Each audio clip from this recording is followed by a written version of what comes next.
Tiles चाहिए हो या फर्नीचर, चले आइए क्लासिक टाइल्स एवं राजस्थान फर्नीचर, इलाहाबाद बैंक जो अब न्यू इंडियन बैंक है, पंधाना रोड पर, दिए गए नंबर पर संपर्क भी कर सकते।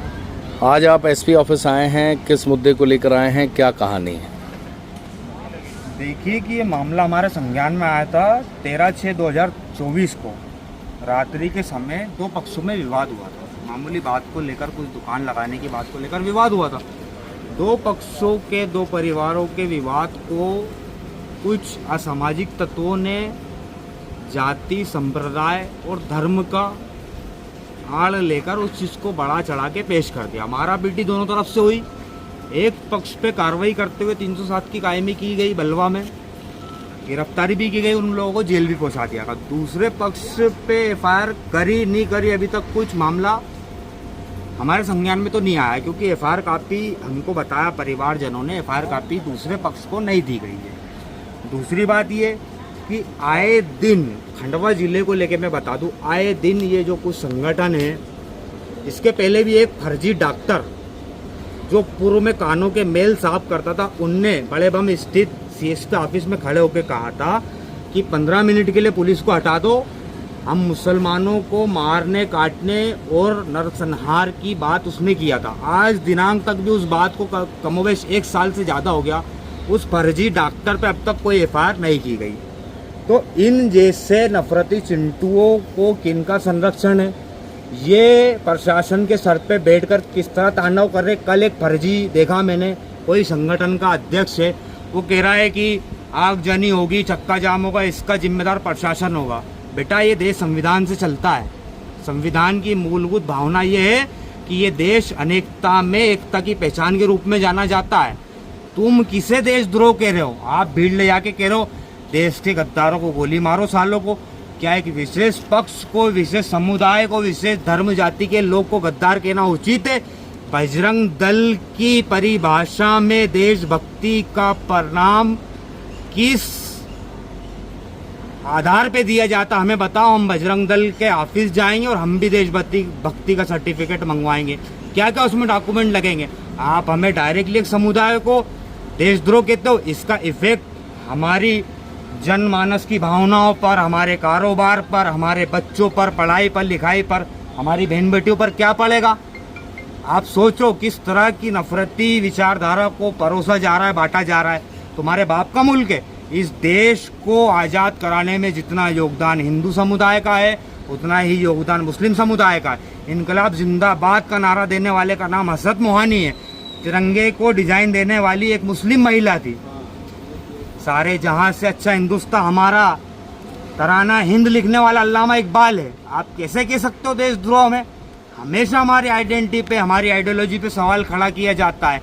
मामूली वाद विवाद हुआ, प्रशासन ने झगड़ा हुआ, कायमी हो गई, जेल पहुंचा दिए। तुम इतने बड़े सुरमा हो कि मीडिया के माध्यम से तुम कहते हो देश के गद्दारों को गोली मारे, सालों को।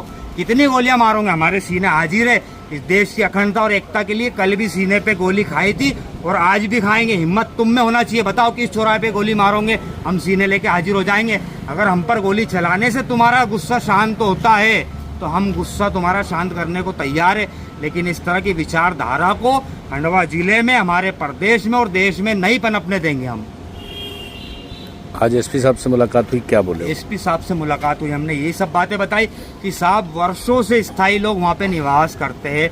दो पक्षों में विवाद हुआ है, आपसी झगड़ा हुआ, मारपीट हुई, मारपीट की धारा भी लगा दी, जेल भी पहुँचा दिया। अब ये कौन सी बात होती है कि देश के गद्दारों को गोली मारो, सालों को? क्या ये देश के गद्दार है? क्या मेरी बहन बेटी है, ये चाचा है, ये देश के गद्दार है? इनकी औलादे देश के गद्दार है? क्या देश विरोधी काम हुआ है? बताओ आप, क्या देश विरोधी काम हुआ है? एक काम बता दो।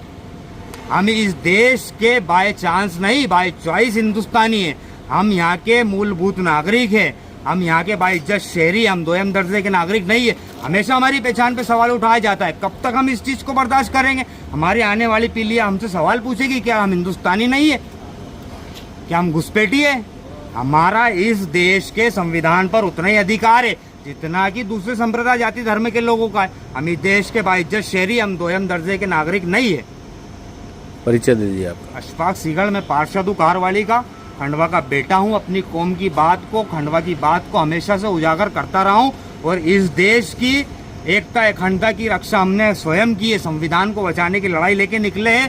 संविधान को बचाना क्या होता है? एक 30 साल का लड़का निर्दलीय चुनाव लड़के जीतता है और आज यहाँ पे खड़े होकर आवाज उठाता है। और ये ज्ञापन के माध्यम की आवाज मैं आपको इस मीडियम के माध्यम से कहना चाहता हूँ कि जब उस जाहिल ने कहा कि देश के गद्दारों को गोली मारो सालों को, तो मीडिया का सवाल बनता था कि आपके सामने कौन देश के गद्दार है, आप किसके लिए नारे लगवा रहे हो, किसको गोली मारने? हिंसा को उकसाने की बात कहते हैं। मैं कहता हूँ उस जाहिल पर FIR की जाए। आप हमारी बहन बेटियों की गालों पे तमाचा मार रहे हो, इनकी बेहुरमती कर रहे हो, इनकी अजमत और इज्मत से खेल रहे हो। कब तक इस तरह के मामलों को बर्दाश्त किया जाएगा? कुछ मामला हुआ तो गांव में बैठ के मामले को निपटारा किया जाए। क्या मुसलमानों का उस गांव से पलायन किया जाएगा? आपको जब संतुष्टि मिलेगी, क्या हम रहे नहीं, व्यापार नहीं करें? आपको क्या दिक्कत है? हमारे पहनावे से दिक्कत है, हमारे खाने से दिक्कत है, हर चीज़ से दिक्कत है आपको। आप सुकून से रहने नहीं देते, तो हमारे त्योहारों से दिक्कत है। हम एक ही बात कहते हैं, आप आपके धर्म को मानो, यह आपका मौलिक अधिकार है, आपका धर्म सर्वश्रेष्ठ है, आप ये कह सकते हो। लेकिन आप दूसरे धर्म को गाली नहीं बोल सकते। ये अभिव्यक्ति की आज़ादी नहीं है, ये कानूनी अपराध है। बोलो साहब। हाँ सर, शहजाद भाई बताओ।